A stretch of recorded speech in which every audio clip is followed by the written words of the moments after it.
what we saw was a community that wanted a golf course and a golf course that wanted people to play it.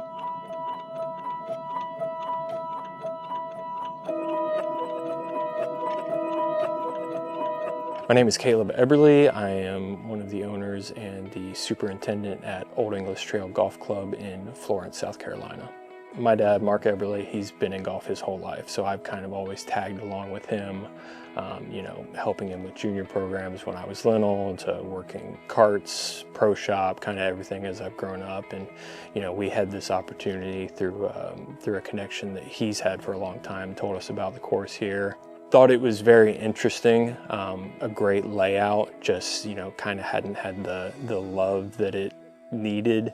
We didn't want to see another course close. There's been some courses in this community close in the past few years, and we thought it really was a great opportunity for us to come in and try to save the course, basically.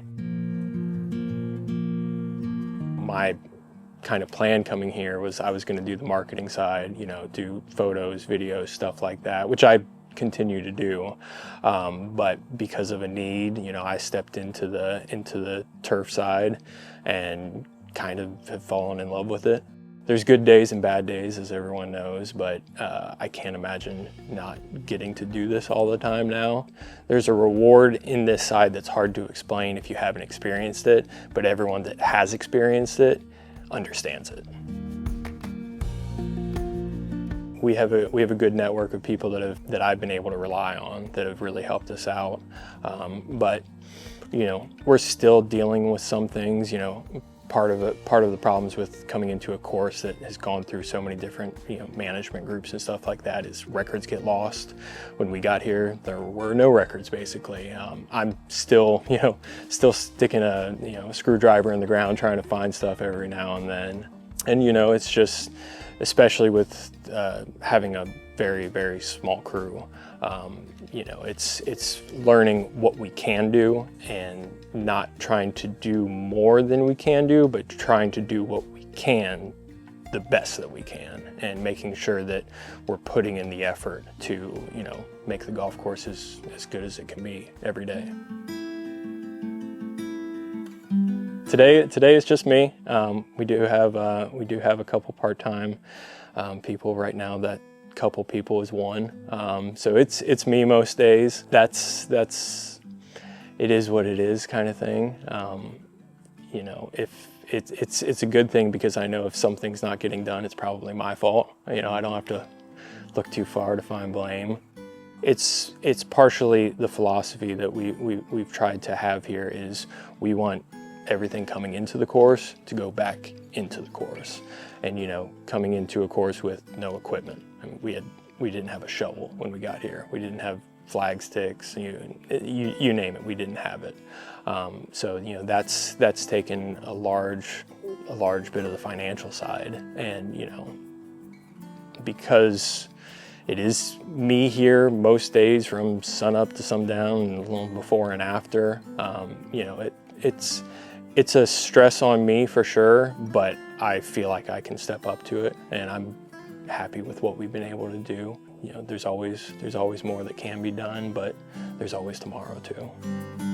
Probably one of the hardest parts of having such a small crew is when something happens, you have to react to it. If it rains all day and all night, it's like I don't have 4, 5, 6 guys I can send out onto the course. It's like I have to go out and kind of one by one do things. So, the top of the list is always greens. I don't get to play much golf anymore, but I still try to think of it from the player's perspective more than anything. Is I think of, okay, if I was playing right now, what would I be focused on? Probably the biggest thing is learning from not just the successes, but learning from the mistakes, learning the patience in, if something goes wrong, in a couple weeks, something else is going to go wrong, and I'm not going to remember the last thing that went wrong. Just kind of the patience to understand that it's a process. There's going to be really good, there's going to be really bad. Sometimes that happens in the same day. It's trying to not get too high or too low. Success is not a linear path. There's going to be ups and downs, and just being patient with the process.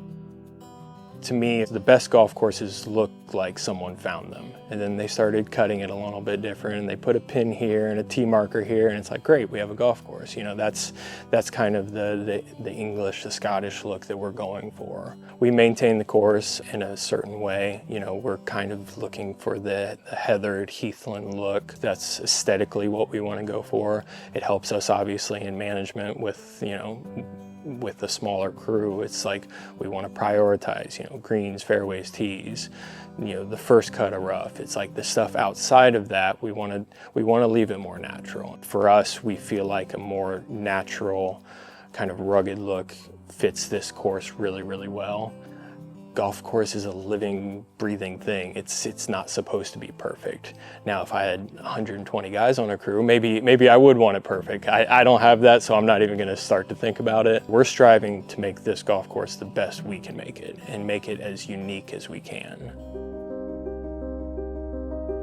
At our level, you know, right now we're a $30 golf course, you know, and being realistic with, you know, the expectations that we set for our golfers, you know, not everything's going to be perfect. And I think most people know that coming here, but so long as we can show that it's always improving, that's where I'm happy. And this is very, very oversimplified, but I want this to be a golf course where people have fun. To me, that should be goal number one. The question you should ask, you know, your playing partner or whoever after your round should be, did you have fun? Not what did you shoot, or oh, what was up with that green, or they need to add more sand in that bunker. It should be, did you have fun? And if we can provide that, I think we're doing a good job. That's ultimately what it's about to me, because golf is a game, you know. I think we're very lucky to be able to play a game that we love, and I'm very lucky to get to work around a game that I love. I'd love to play a little bit more, but yeah, to me it should be fun. I think my favorite part of showing up early and getting out onto the course is just the peace of it. It's like most days, you know, I'll put my headphones in, listen to a podcast, listen to music, listen to something, but every now and then I just kind of sit for 30 seconds and just take my headphones out and just kind of look around and just think, this is kind of amazing. It's like I get to do this every day. It's a special thing.